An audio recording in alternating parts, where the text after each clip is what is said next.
મારા વાલા વૈષ્ણવોને જય શ્રી કૃષ્ણ.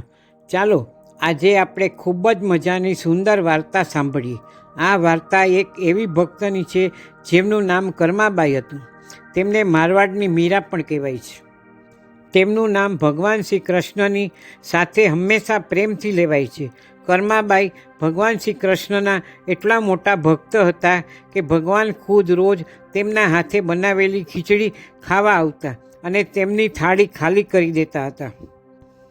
કર્માબાઈનો જન્મ રાજસ્થાનના નાગોર જિલ્લાના કાલવા ગામમાં થયો હતો. તેમના ઘરે એક સુંદર બાળકીનો જન્મ થયો. તેનું નામ કર્મા રાખવામાં આવ્યું.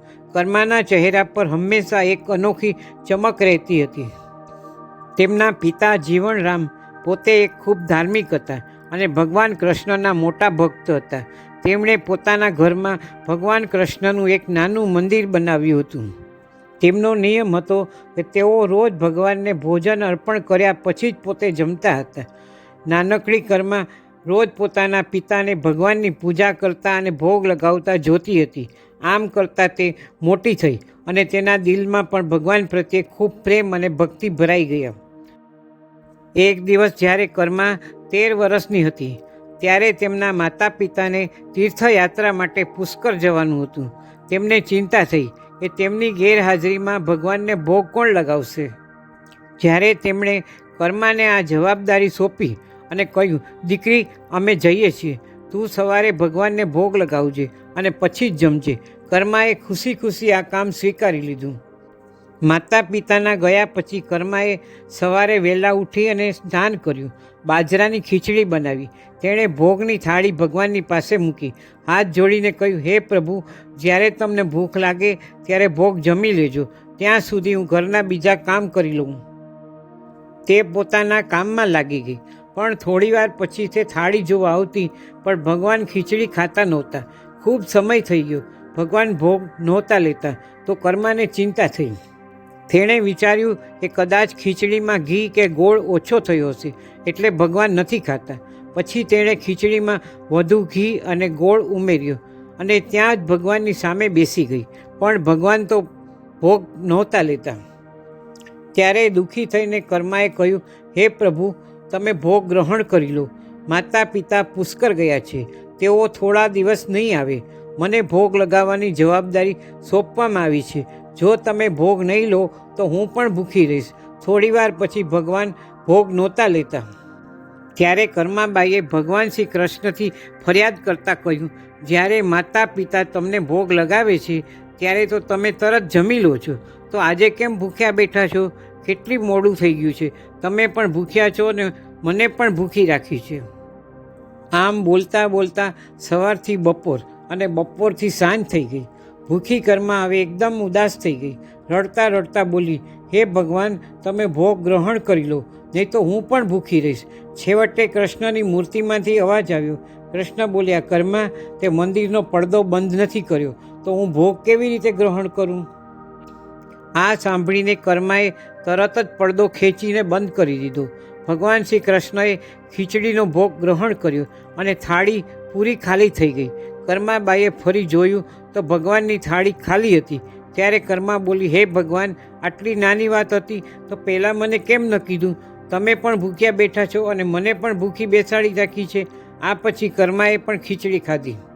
હવે તો રોજ કર્મા ખીચડી બનાવતી અને કૃષ્ણ ભગવાન રોજ ભોગ ગ્રહણ કરવા આવતા.